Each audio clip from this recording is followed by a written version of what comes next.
विजयनगर गांव की विधवा शकुंतला सिलाई का काम कर अपना घर चलाती थी। उसका इकलौता बेटा था प्रणव। पढ़ाई में वो बेहद होशियार था। सब कहते थे एक दिन वो गांव का नाम रोशन करेगा। शकुंतला उसके साथ ढेर सारे सपने देखती थी। प्रणव अक्सर अपनी माँ से कहता था, एक दिन मैं आपके सारे कष्टों को दूर कर दूंगा माँ। किसी तरह खा पीकर उनका जीवन कट रहा था। समय बीतता गया, वर्षों गुजर गए। प्रणव जवान हो गया और शकुंतला बूढ़ी। पढ़ाई पूरी कर अब वो नौकरी की तलाश में था। क्या हाल बना लिया है तूने अपना। कितनी बार कहती हूँ जाते समय छाता ले जाया कर। मेरी तो कोई बात सुनता ही नहीं तू। ओहो, इतनी टेंशन में रहती है माँ, और ऊपर से इतनी जल्दी में निकलता हूँ कि याद ही नहीं रहता है। अच्छा छोड़, आज भी तो किसी इंटरव्यू में गया था। क्या कहा उन्होंने? आप कागजात देखकर तो उन्हें पसंद आया, पर अभी कुछ कह नहीं सकते हैं। बोले 2 दिन बाद फिर आना, तब बताएंगे कि नौकरी मिलेगी या नहीं मिलेगी। इन ऑफिस वालों का तो बस यही काम है, बस बेबस लोगों को चक्कर लगवाते रहो। इन्हें क्या पता नौकरी की कितनी जरूरत है तुझे। ओहो, तो उनकी क्या गलती है माँ? उन्हें भी तो अपने दफ्तर के लिए अच्छा कर्मचारी चाहिए। अब असली दिक्कत तो ये है कि आजकल नौकरी के बाजार में बहुत ज्यादा प्रतियोगिता हो गई है। ऐसे माहौल में टिकना बहुत मुश्किल हो गया है। क्या कहें अब। अच्छा छोड़, तू हिम्मत मत हार। तू तो पढ़ा लिखा समझदार लड़का है। थोड़ा समय लग सकता है, लेकिन तुझे एक ना एक दिन जरूर कोई अच्छी नौकरी मिल जाएगी। शकुंतला ने प्रणव को दिलासा देने की कोशिश की, लेकिन अंदर से वो बहुत टूट चुका था। हर गांव में ऐसे कुछ लोग जरूर होते हैं जिन्हें अपने जीवन से ज्यादा दूसरों के जीवन में दिलचस्पी होती है। कौन क्या कर रहा है, किसके घर में क्या झगड़ा है, इन्हीं बातों की रिसर्च में उनका दिन बीतता है। विजयनगर में ऐसे ही 2 लोग थे, व्यापारी पीताम्बर सेठ और किराने वाला मुरली। पीताम्बर सेठ को जब भी समय मिलता वो मुरली की दुकान पर जाकर बैठ जाता और फिर वहाँ गपशप का दौर चलता। कैसे हैं पीताम्बर बाबू? आज तो पूरे मन से पान खा के आ रहे हैं। लगता है कारोबार खूब चमक रहा है। अरे मुरली, क्या बताऊं, पिछले कुछ दिनों से कोई अच्छा काम नहीं मिला था, लेकिन अभी कुछ देर पहले ही 5 लाख रुपए का काम मिला है। हैं? 5 लाख? कुछ ही दिनों में तो आप इतने अमीर हो जाएंगे कि हम जैसे लोगों से बात करने का वक्त ही नहीं होगा आपके पास में। सही कहा ना? अरे क्या बात करते हो मुरली, इतने सालों में मुझे पहचाना नहीं क्या? मैं उन लोगों में से नहीं हूँ जो थोड़ा पैसा आते ही पुराने लोगों को भूल जाएं। मैं अच्छी तरह से जानता हूँ, घमंड पतन की जड़ है। अरे मैं तो मजाक कर रहा था आपके साथ, आप भी ना। सुना है प्रणव किसी बड़े दफ्तर में इंटरव्यू देने गया था कल। हो गया क्या उसका कुछ? देखा जाए तो पिछले 2 सालों में तो जाने कहां इंटरव्यू देता फिर रहा है। अब जिस दिन उसे नौकरी मिलेगी उस दिन कोयल के घर मुर्गी अंडा देगी, बाकी सब बकवास है। अब तो 4 महीने हो गए, लेकिन शकुंतला ने अब तक मेरे पैसे नहीं लौटाए। और कुछ दिन देखता हूँ, फिर ऐसा अपमान करूंगा ना कि जिंदगी में फिर कभी किसी से उधार नहीं मांगेगी। इस तरह दिन भर वो दूसरों की बुराई करके गप्पे मारकर ही अपना समय बिताते थे। विजयनगर में एक प्रतिष्ठित उद्योगपति रहते थे। उनका नाम किशन लाल था। बहुत बड़ा घर, 4-5 गाड़ियां थी उनके पास। उनकी पत्नी का देहांत बहुत पहले हो गया था। उनके 2 बेटियां थीं, आस्था और शारदा। पिता की दौलत और रुतबे की वजह से आस्था और शारदा दोनों ही घमंडी स्वभाव की हो गई थीं। वो गरीब लोगों से बहुत बुरा व्यवहार करती थीं। दरअसल किशन लाल खुद भी बहुत खराब इंसान था। गांव के लोगों को ऊंचे ब्याज पर कर्ज देता और जब लोग ब्याज चुका नहीं पाते तो उनका सब कुछ छीन लेता। उसी स्वभाव का असर उसकी बेटियों पर भी था।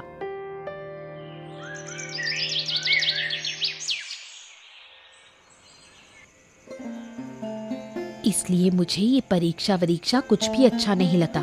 सुबह से पढ़ रही हूँ लेकिन कुछ भी समझ नहीं आ रहा। कल क्या लिखूंगी भगवान ही जाने। मेरी भी यही हालत है दीदी। देखो ना, इस विज्ञान की किताब को कब से पढ़ रही हूँ, एक अक्षर भी याद नहीं हो रहा। हमें पहले से ही तैयारी शुरू कर देनी चाहिए थी।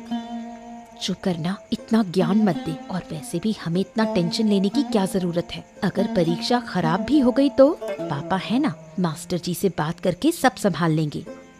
हाँ, मुझे भी लग रहा है कि मेरी विज्ञान की परीक्षा बहुत खराब जाएगी, कुछ भी नहीं लिख पाऊंगी। पापा से कहकर मास्टर जी को थोड़ा पैसा दिलवा देंगे, जैसे तैसे मामला निपट जाएगा। मुझसे अब और नहीं पढ़ा जाएगा, बहुत नींद आ रही है। मैं जा रही हूँ सोने, तू बैठ के पढ़। जब बिना पढ़े ही पास हो सकते हैं तो मेहनत क्यों करनी। रुक, मैं भी चल रही हूँ। पता है, वो भानु हर बार फर्स्ट आता है और मास्टर जी मेरी तुलना उसी से करते हैं। इस बार की परीक्षा खत्म हो जाए, फिर अगर मैंने भानु को कॉलेज से बाहर नहीं निकलवा दिया तो मेरा नाम भी आस्था नहीं। प्रणव बहुत ही सरल और सीधे स्वभाव का लड़का था। कोई उससे बुरा व्यवहार भी करता तो वो जवाब नहीं दे पाता। उसकी इस कमजोरी का फायदा उठाते थे मुरली और पीताम्बर सेठ।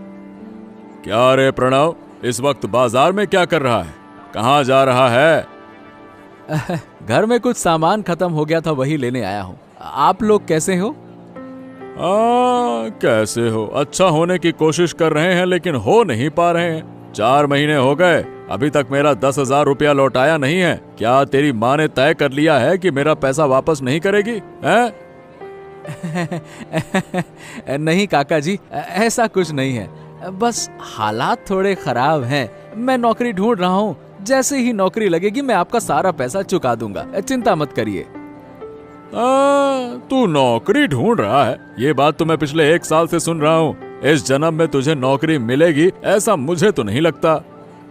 अरे ऐसा काहे कह रहे हैं काका, मैं पूरी कोशिश कर रहा हूँ, बहुत जल्द कोई अच्छी नौकरी मिल जाएगी। यही बहाना बनाकर तेरी माँ ने गांव के कई सारे लोगों से पैसे लिए हैं। क्या तुम लोग सबका पैसा खाकर भागने की सोच रहे हो? हैं? अब देखिए, अभी हमारा समय थोड़ा खराब चल रहा है, लेकिन हम कोई चोर उचक्के नहीं हैं। जितना भी बकाया है सब चुका देंगे। जो लोग 2 हफ्ते की बात करके 4 महीने तक पैसा नहीं देते, उनमें और चोरों में कोई फर्क नहीं होता है, समझ गए? ये आखिरी बार कह रहा हूँ, सिर्फ 1 हफ्ते का समय दे रहा हूँ, वरना कानूनी कार्रवाई करूंगा। लगभग 10 दिन बीत जाते हैं। पीताम्बर मुरली और एक दारोगा को साथ लेकर प्रणव के घर यानी उसकी मौसी के घर के सामने पहुंचता है। वहां पहुंचते ही वो जोर जोर से चिल्लाने लगता है, जिससे प्रणव और शकुंतला बाहर निकल आते हैं। अरे समझ क्या रखा है तुम लोगों ने? चोरी शुरू कर दी है क्या? हैं? 2 हफ्ते का कहा था, अब 5 महीने हो गए हैं, अभी तक मेरा पैसा नहीं मिला। काका, मैंने तो आपसे कहा था कि अभी हालात खराब हैं, बस कुछ दिन का और वक्त दे दीजिए, मैं जरूर आपका पैसा चुका दूंगा। अरे क्या बात करते हो? अब और 1 पल का भी समय नहीं मिलेगा। आज ही मेरा पैसा चाहिए, नहीं तो मैं कोई तमाशा कर दूंगा। नालायकों! अरे इन्हें धमकी देने से कुछ नहीं होगा पीताम्बर बाबू। माँ बेटे दोनों को जेल की हवा खिलाइए। दरोगा बाबू हमारे साथ ही हैं। दरोगा बाबू, इन दोनों को अभी के अभी इसी वक्त गिरफ्तार कीजिए। कृपया ऐसा मत कीजिए, अभी मेरे पास पैसे नहीं है, लेकिन कुछ पुराने गहने हैं, आप वो ले जाइए। अगर 2 महीने में भी पैसे ना लौटा पाई तो आप गहने बेच देना। शकुंतला का प्रस्ताव पीताम्बर को मंजूर हो जाता है। वो उसके पुराने गहने लेकर वहाँ से चला जाता है। प्रणव अपनी माँ के गहने वापस लाने के लिए दृढ़ संकल्प करता है। उसे समझ में आ गया कि अगर उसे पैसे कमाने हैं तो नौकरी का इंतजार करना बेकार है। उसे कोई दूसरा रास्ता तलाशना होगा। बहुत लोगों से बातचीत करने के बाद उसे किशनलाल के बारे में पता चलता है और काम की तलाश में वो किशनलाल के घर पहुंचता है। तुम्हें पहले कहीं देखा नहीं, अपना परिचय दो। मेरा नाम प्रणव दास है, मैं दासपाड़ा में रहता हूँ।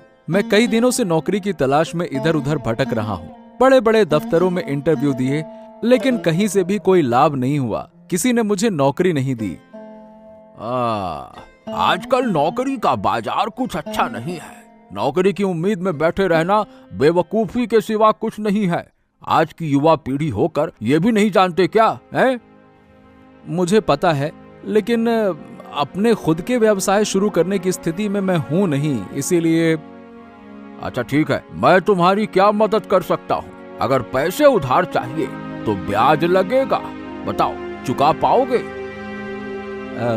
मैं आपसे पैसे मांगने नहीं आया हूँ। सुना है आपके पास कई कारखाने हैं, अगर उनमें से किसी एक में मुझे काम मिल जाता तो बहुत उपकार होता। इस समय मुझे अपने किसी कारखाने में कामगार की जरूरत नहीं है। देखिए, मैं बहुत उम्मीद के साथ आपके पास आया हूँ, बहुत मुसीबत में हूँ, मुझे एक नौकरी की सख्त जरूरत है, कृपया करके थोड़ी दया करिए ना। अच्छा ठीक है, वैसे मुझे एक ईमानदार लेखाकार की जरूरत है। क्या तुम लेखा जोखा संभाल सकते हो? हाँ, बिल्कुल बिल्कुल, मैं पूरी ईमानदारी से काम करूंगा। हाँ तो ठीक है, तो तुम मेरे आटे की फैक्ट्री में लेखाकार के रूप में काम शुरू कर सकते हो। फिलहाल मैं 1500 रुपए से ज्यादा तो नहीं दे सकता। बहुत संघर्षों के बाद जब आखिरकार प्रणव को नौकरी मिली तो उसकी खुशी का ठिकाना नहीं रहा और वो किशनलाल के प्रति कृतज्ञता व्यक्त करता है। प्रणव को कारखाने में नौकरी मिलने की खबर मुरली और पीताम्बर के कानों तक पहुंची। मुरली हमेशा से प्रणव से जलता था और अब तो ईर्ष्या से तिलमिला उठा। किशनलाल के घर में ड्राइवर के रूप में काम करता था आनंद। मुरली ने उसे खुश करने के लिए कई बार अपनी दुकान से मुफ्त में चीजें खिलाईं ताकि वो प्रणव के बारे में जानकारी ला सके। ए आनंद, ये प्रणव किशनलाल बाबू के किस कारखाने में काम करता है, कुछ पता है तुझे? अब बाबू के तो कई कारखाने हैं, वो किसमें काम करता है ये ठीक से कह नहीं सकता, लेकिन शायद आटे की या फिर चीनी की फैक्ट्री में से किसी एक में हो सकता है। हाँ, बोल तो सही रहे हो। प्रणव को कितनी तनख्वाह मिलती है, इसके बारे में कोनो जानकारी है क्या? अब ये बात तो मैं पक्के से नहीं कह सकता मुरली, हाँ लेकिन इतना सुना है कि जो तनख्वाह मिलती है उससे माँ बेटे का गुजर बसर अच्छे से हो रहा है। जिसे मैंने हमेशा तुच्छ समझा, बेरोजगार कहकर मजाक उड़ाया, वो अब नौकरी पा गया, वो भी किशनलाल बाबू जैसे बड़े आदमी के यहाँ, और मैं सालों से इस पुरानी टूटी दुकान में ही फंसा हूँ। मेरी बात प्रणव से अक्सर होती रहती है। किशनलाल बाबू उसकी ईमानदारी से बहुत खुश हैं। सुना है कि वो धीरे धीरे अपने सारे कर्ज चुका रहा है। बाबू खुश होकर उसकी तनख्वाह भी बढ़ा सकते हैं। क्या बात कर रहा है? हो, मतलब जितना भोला दिखता है उतना ही अंदर से चालाक। अब जो भी हो, उसने सारी मुश्किलें पार करके आज एक अच्छी जगह हासिल की है, यही देखकर अच्छा लगता है। चलो अच्छा है। जो लड़का सारी जिंदगी बेरोजगार रहा, वो अब इज्जतदार नौकरी कर रहा है, और मैं अब भी एक मामूली दुकानदार हूँ। अगर उसकी नौकरी छीनकर उसे फिर से सड़क पर ना ला दूं, तो मेरा नाम भी मुरली नहीं। किशनलाल से पीताम्बर सेठ की पुरानी जान पहचान थी। पीताम्बर हमेशा किशनलाल को बहकाकर अपने फायदे के लिए इस्तेमाल करना चाहता था। जब से उसे पता चला कि प्रणव किशनलाल के कारखाने में नौकरी कर रहा है, तब से वो भी मुरली की तरह प्रणव की नौकरी छीनने के पीछे लग गया। वो किशनलाल को प्रणव की बुराई करके किसी भी तरह उसे नौकरी से हटवाना चाहता था। अब देखिए, बुरा मत मानिएगा किशनलाल बाबू, लेकिन मैं आपको बहुत समझदार आदमी समझता था, पर आपने तो बहुत ही बेवकूफी का काम कर दिया। देखिए, जुबान संभाल कर बात कीजिएगा, मेरे साथ आपका कोई मजाक का रिश्ता नहीं है, समझ गए? बताइए क्या बेवकूफी की है मैंने? मतलब ये है कि आपने जिस लड़के को अपने कारखाने में नौकरी दी, वो प्रणव, आप जानते हैं वो कैसा है? अगर जानते होते तो कभी भी उसे इतनी बड़ी जिम्मेदारी नहीं देते। क्यों, क्या हो गया? वो पिछले 7 महीने से मेरे कारखाने में काम कर रहा है, ईमानदारी और निष्ठा से काम करता है। देखा आपने, उसने आपको भी बेवकूफ बना दिया। वो बहुत बड़ा धोखेबाज है। अभी जो ईमानदारी आप देख रहे हैं ना, वो उसका मुखौटा है, वो आपको जाल में फंसा रहा है। क्या? ये आप क्या कह रहे हैं? मुझे तो कुछ भी ऐसा महसूस नहीं हुआ। उसका अभिनय इतना अच्छा है कि आप पहचान ही नहीं पाएंगे, लेकिन जो लोग उसे पहले से जानते हैं वो अच्छी तरह से समझते हैं कि वो कितना बड़ा चालाक चालबाज है। अरे लेकिन ऐसा क्या किया है उसने जो आप इतनी बड़ी बात कह रहे हैं? वो और उसकी माँ शकुंतला देवी गांव के लोगों से समय समय पर पैसे उधार लेते थे, फिर दोनों गायब हो जाते थे। यहाँ तक कि प्रणव पर चोरी का आरोप भी लगा है। अरे तो ये बात आपने पहले क्यों नहीं बताई? अरे जरा अपने कारखाने का हिसाब लगवाइए, देखिए कि अब तक कितना पैसा उसने गबन कर दिया है। सब आपकी आंखों के सामने हो रहा है और आपको खबर भी नहीं है, यही तो बता रहा हूँ मैं। पीतांबर का फैलाया जहर किशनलाल के दिमाग में घर कर गया और अब वो प्रणव को नौकरी से निकालने का मन बना रहा है। कुछ दिनों बाद हर रोज की तरह प्रणव ध्यान से हिसाब किताब कर रहा था और अपने काम में व्यस्त था। तभी अचानक किशनलाल वहाँ गश्त करने के लिए आता है। किशनलाल को देखकर प्रणव आदर पूर्वक उसका स्वागत करता है, लेकिन उसे ये नहीं पता था कि किशनलाल उसे नौकरी से निकालने के इरादे से वहाँ आया है। अरे बाबूजी, आपको इतनी तकलीफ उठाने की क्या जरूरत थी? आप बस बुला लेते, मैं खुद ही आपके घर आ जाता। ये मेरी फैक्ट्री है, जब चाहूँ तब आ सकता हूँ। इसके लिए मुझे किसी से पूछने या इजाजत लेने की जरूरत नहीं है, समझे? मतलब मेरा ऐसा कहने का मतलब नहीं था बाबूजी, कृपया मुझे माफ कर दीजिएगा। प्रणव, मुझे नहीं लगता कि अब तुम्हारी इस फैक्ट्री में कोई जरूरत है। सीधी बात है कि आज से तुम यहाँ बिल्कुल मत आना, समझ गए? हाँ बाबूजी, आप अचानक से ये सब क्यों कह रहे हैं? मुझसे कोई गलती हो गई है क्या? अगर कुछ गलत किया है तो बताइए, मैं उसे सुधार लूंगा, लेकिन बिना वजह के नौकरी से निकालना कहाँ का इंसाफ है? अरे भाई, ये फैक्ट्री मेरी है, यहाँ कौन काम करेगा और कौन नहीं, इसका फैसला करने का पूरा अधिकार मेरे पास है। मुझे तुम्हें वजह बताने की जरूरत नहीं है, समझ गए? अब बिना किसी कारण इस तरह से नौकरी से निकाल देना, ये तो गलत बात है बाबूजी। अगर मेरी ये नौकरी चली गई तो मेरे घर में फिर से गरीबी आ जाएगी। ये तो तुम्हारा घर कैसे चलेगा, ये मेरी चिंता नहीं है। मेरी चिंता है मेरी फैक्ट्री कैसे चलेगी, समझ गए? बाबूजी, कृपया करके मुझे रोजगार से मत निकालिए, ये नौकरी मेरे लिए बहुत जरूरी है, ऐसा मत करिए। एक बार मैंने जो फैसला कर लिया फिर मैं उससे पीछे नहीं हटता। अब तुम्हारी ये मिन्नतें कोई मायने नहीं रखती है, चुपचाप चले जाओ बस। बेबस प्रणव नौकरी बचाने के लिए किशनलाल के पैरों में गिर जाता है, लेकिन किशनलाल का दिल नहीं पिघलता। फैक्ट्री से धक्का देकर बाहर निकलवा देता है। नौकरी छूटने के बाद प्रणव बुरी तरह से टूट जाता है। वो इधर उधर भटकता है और रोता रहता है। जिस नौकरी ने उसके जीवन में उम्मीद की किरण जगाई थी, वही अब उससे छिन गई है। ये बात वो शकुंतला को कैसे बताए, यही सोचकर वो अंदर ही अंदर टूट रहा था। क्या हुआ बेटा, तेरी ये हालत क्यों है? और आज तू इतनी जल्दी काम से कैसे लौट आया? क्या तेरी तबीयत खराब है? माँ, मेरी नौकरी चली गई। बिना किसी कारण के उन्होंने मुझे धक्के देकर बाहर निकाल दिया। इतना कहते ही प्रणव फूट फूट कर रोने लगा और शकुंतला को समझ में नहीं आता कि वो उसे कैसे दिलासा दे। आज मैंने ये समझ लिया माँ, ये दुनिया सीधे साधे लोगों के लिए नहीं है। यहाँ वही टिकते हैं जो अपना हक छीनना जानते हैं। आज तक सबने मेरी सादगी का फायदा उठाया, मुझे अपमानित किया, लेकिन अब नहीं। अब मैं भी इस समाज को दिखाऊंगा कि मैं क्या कर सकता हूँ। हाँ। तू ये क्या कह रहा है बेटा? क्या करेगा तू? प्रणव शकुंतला की बातों का कोई जवाब नहीं देता। वो बस चुपचाप सिर झुकाकर बैठा रहता है और उसके भीतर गुस्से की आग सुलगती रहती है। बहुत दिन बीत जाते हैं। गांव के लोग अपने अपने जीवन में व्यस्त हो जाते हैं। प्रणव और शकुंतला को सब लगभग भूल ही जाते हैं। एक दिन गांव में एक साधु आता है। उसका नाम रघुनाथ था। रघुनाथ जंगल में एक आश्रम बनाकर रहने लगता है। गांव के कुछ लोग उससे मिलने जाते और अपनी जिंदगी की समस्याएं उसके साथ साझा करते। एक दिन प्रणव भी उससे मिलने जाता है। हरिओम हरिओम। कौन हो बेटा? इस अंधेरे में मेरे आश्रम में क्या कर रहे हो?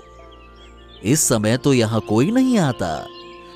मुझे पता है कि ये समय आपके विश्राम का है। आपको परेशान करने के लिए माफी चाहता हूँ, लेकिन मैं जानबूझकर इस समय पर आया हूँ ताकि कोई मुझे देख ना सके। मुझे अब लोगों की नजरों से दूर रहना अच्छा लगता है। लेकिन क्यों? ऐसा क्या हुआ है जिससे तुम सबसे छिपकर रहना चाहते हो? अगर मन में कोई पीड़ा है तो बेझिझक बताओ। मन की पीड़ा अगर बताने बैठा तो शायद कभी खत्म ही ना हो। मुझे जीवन में कभी भी सिवाय तिरस्कार, अपमान और उपेक्षा के कुछ नहीं मिला। मैं चाहता था जैसे मेरे दिल में सबके लिए प्यार है, वैसे ही लोगों के दिल में मेरे लिए भी कुछ थोड़ा बहुत ही सही प्यार तो हो। तुम एक नेक इंसान हो, लेकिन इस दुनिया में तुम्हारे जैसे सीधे लोग अक्सर अपमान और दुख ही पाते हैं। ये दुनिया बहुत निर्दयी है। जितना तुम लोगों को अपनाना चाहोगे उतना ही वो तुम्हें दूर करेंगे। तो अब मैं क्या करूं? जो अपमान, उपेक्षा मुझे मिली है उसका बदला कैसे लूं? तुम्हें खुद को बदलना होगा, अपनी सादगी को छोड़ना होगा, तभी लोग तुम्हारी असली कद्र करना सीखेंगे। रघुनाथ की बातों को सुनकर प्रणव निर्णय लेता है। अब वो अपना ऐसा रूप दिखाएगा जो किसी ने कभी सोचा भी नहीं था। अब वो तैयार है हर अपमान और हर उपेक्षा का हिसाब चुकता करने के लिए। एक रात आस्था, शारदा और किशनलाल एक साथ खाना खा रहे थे। तभी दरवाजे पर दस्तक हुई। आस्था उठकर दरवाजा खोलने जाती है। दरवाजा खोलते ही वो देखती है कि अंधेरे में एक काले कपड़े पहना हुआ आदमी खड़ा है, जिसकी शक्ल साफ नजर नहीं आ रही। बढ़ी हुई दाढ़ी और मूछें, भयानक चेहरा और हाथ में एक धारदार चाकू। दरवाजा खुलते ही वो जोर से अंदर घुस गया। अरे कौन हो तुम? इतनी रात को मेरे घर में घुसने की हिम्मत कैसे हुई? अरे चाहते क्या हो तुम? कौन हो? किशनलाल बार बार पूछता है, लेकिन वो आदमी कोई जवाब नहीं देता। फिर ध्यान से देखने पर किशनलाल पहचान जाता है वो कोई और नहीं बल्कि प्रणव है। प्रणव तुम? अरे क्या तुम मुझसे मजाक कर रहे हो? इतनी रात को इस हालत में मेरे घर पे क्यों आए हो? शाबाश, तो आपने मुझे पहचान ही लिया। याद है उस दिन कैसे आपने मुझे बिना किसी कसूर के नौकरी से निकाल दिया था और गार्ड से धक्के देकर फैक्ट्री से बाहर फेंकवा दिया था? याद है? ए प्रणव, अभी के अभी मेरे घर से निकल जाओ, वरना मैं पुलिस को बुला दूंगा। हाँ। मैं एक अधूरा काम पूरा करने आया हूँ। जब वो काम हो जाएगा तब मैं खुद से जीत जाऊंगा। अरे ये क्या बकवास कर रहे हो? क्या नशे में हो क्या? नशा करके मेरे घर में आकर तमाशा कर रहे हो? मैं आज उस अपमान का बदला लेने आया हूँ। जैसे आपने उस दिन मेरी परवाह किए बिना मुझे नौकरी से बाहर निकाल दिया था, आज मैं आपको खत्म करके आपके परिवार को अकेला छोड़ जाऊंगा। हाँ, रुक जा। अरे इतना कहकर प्रणव किशनलाल पर चाकू से वार करता है। किशनलाल गंभीर रूप से घायल होकर जमीन पर गिर जाता है, वहाँ से भाग जाता है। गांव में इतने बड़े उद्योगपति की हत्या की खबर आग की तरह पूरे गांव में फैल जाती है। लोग डर के साए में जीने लगते हैं। पुलिस किशनलाल के घर की तलाशी लेती है और वहीं से आस्था और शारदा को बचा लेती है। आस्था और शारदा बहुत डरी हुई थीं। पुलिस उनसे पूरी घटना का विवरण पूछती है। वो बस इतना ही बता पाती हैं कि हत्यारे का नाम प्रणव था। जब आस्था और शारदा की गवाही में प्रणव का नाम आता है तो मुरली और पीताम्बर बुरी तरह घबरा जाते हैं। उन्हें डर सताने लगता है कि कब उनके ऊपर भी हमला हो जाए। अरे कई दिनों से मैंने उसे देखा नहीं है। सुना था कि वो घर से ज्यादा बाहर नहीं निकलता, लेकिन वो कुछ ऐसा करेगा ये तो भाई मैंने सपने में भी नहीं सोचा था। अरे मुझे तो पूरी घटना ही नकली लग रही है। अरे प्रणव जैसा सीधा साधा मूर्ख लड़का भला कैसे एक उद्योगपति की हत्या कर सकता है, वो भी ऐसे इंसान की जिसके यहाँ उसने कभी काम किया था। मुझे लगता है कि नौकरी से अचानक निकाले जाने और बेइज्जती का बदला लेने के लिए ही प्रणव ने ऐसा किया। हाँ, लेकिन अब हमें भी सतर्क रहना होगा। वो अभी भी फरार है, किसी भी वक्त वो गांव में वापस आ सकता है। हमें ध्यान रखना होगा कि हमारी हालत कहीं किशन बाबू जैसी ना हो जाए। अब जब तक प्रणव पकड़ा नहीं जाता, मुझे अंदर ही अंदर डर तो लगता रहेगा। बिल्कुल सही कहा आपने। जो इंसान रात के अंधेरे में एक प्रभावशाली आदमी की हत्या कर सकता है, उसके लिए हमारे जैसे साधारण लोगों को मारकर भाग जाना ये तो कोई बड़ी बात नहीं है। प्रणव का ये रूप, बाप रे बाप, मैंने तो कभी कल्पना में भी नहीं सोचा था। अपने ही कर्मों का फल अब उन्हें डर और पछतावे के रूप में मिल रहा है। हर वक्त उनके मन में यही डर बना रहता है कि कब कोई उनके पास आए और उनका भी अंत कर जाए। गांव में डर और भय का माहौल है। आस्था और शारदा जी जान लगाकर अपने पिता के हत्यारे को कानून के हवाले करने की कोशिश में लगी हैं। पुलिस हर जगह प्रणव की तलाश कर रही है, लेकिन उसका कोई सुराग नहीं मिल रहा। यहाँ तक कि प्रणव की माँ शकुंतला को भी नहीं पता कि वो कहाँ है। लेकिन प्रणव के किए की सजा बार बार शकुंतला को थाने बुलाकर दी जा रही थी। कहाँ था तू इतने दिन? तुझ पर मुझे कितना गर्व था, तूने सब मिट्टी में मिला दिया। सबकी तरह क्या तुम भी मुझसे नफरत करोगी माँ? बिल्कुल, अब मुझे तुझसे घिन आती है। जिन चीजों पर कभी गर्व था, आज वही चीजें शर्म बन गई हैं। मुझे पता है माँ, मैं भले ही भागा हुआ हूँ, लेकिन सब खबरें मुझे मिलती रहती हैं। लेकिन जो कुछ मैंने किया उसका मुझे जरा भी अफसोस नहीं है। मैंने बस अपने साथ हुए अपमान और तिरस्कार का बदला लिया है। तो इसका मतलब तू एक इंसान की जान ले लेगा? मुझे शर्म आती है तुझे अपना बेटा कहते हुए। जब मैं रास्ते से गुजरती हूँ, लोग मुझे हत्यारे की माँ कहकर बुलाते हैं। मुझे पता है कि तुम तकलीफ में हो, लेकिन एक बार जरा सोचो माँ, मैंने कभी किसी का बुरा नहीं चाहा, फिर भी इस समाज ने हमेशा मुझे नजरअंदाज किया, मेरी सादगी का मजाक उड़ाया। इसी समाज ने मुझे बुरा बनने पर मजबूर किया। और तूने क्या किया? डकैती को अपना पेशा बना लिया। रात के अंधेरे में घरों में घुसकर लोगों को लूटना, यही तुझे सुकून देता है? ठीक है माँ, अगर तुम्हें ये सब पसंद नहीं है तो मैं डकैती छोड़ दूंगा। मैं फिर से पहले जैसा बन जाऊंगा। लेकिन एक आखिरी काम बचा है, वो मुझे पूरा करना होगा। कौन सा काम? प्रणव किसी सवाल का जवाब नहीं देता, बस हल्की सी मुस्कान के साथ अपनी माँ को प्रणाम करता है और फिर वहाँ से निकल जाता है।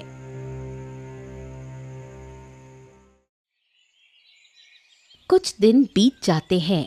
गांव का माहौल थोड़ा सामान्य हो जाता है, लेकिन पुलिस अब भी प्रणव की तलाश में है। शकुंतला पुलिस को बता देती है कि प्रणव उससे मिलने आया था, लेकिन वो कहाँ गया उसे नहीं पता, इसलिए पुलिस और सतर्क हो जाती है।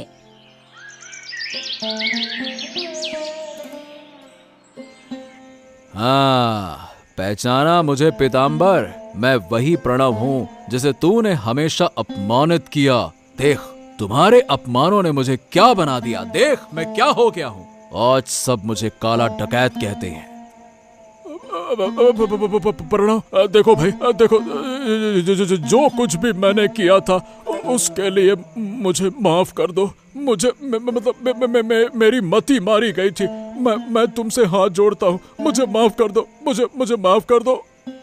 हाँ ठीक है, तुझे मारूंगा नहीं, लेकिन जो कुछ भी है अब वो सब मुझे देना होगा।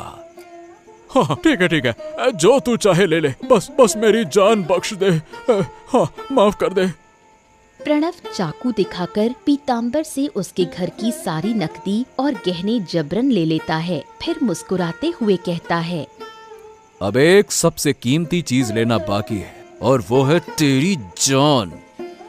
प्रणव की बात सुनकर पीताम्बर डर के मारे कांपने लगता है। तभी अचानक मुरली और कुछ पुलिस वाले वहां पहुंच जाते हैं और पीताम्बर की जान बच जाती है। प्रणव पकड़ा जाता है।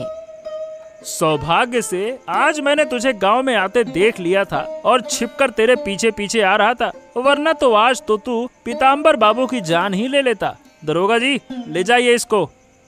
इस तरह पीताम्बर की जान बच गई।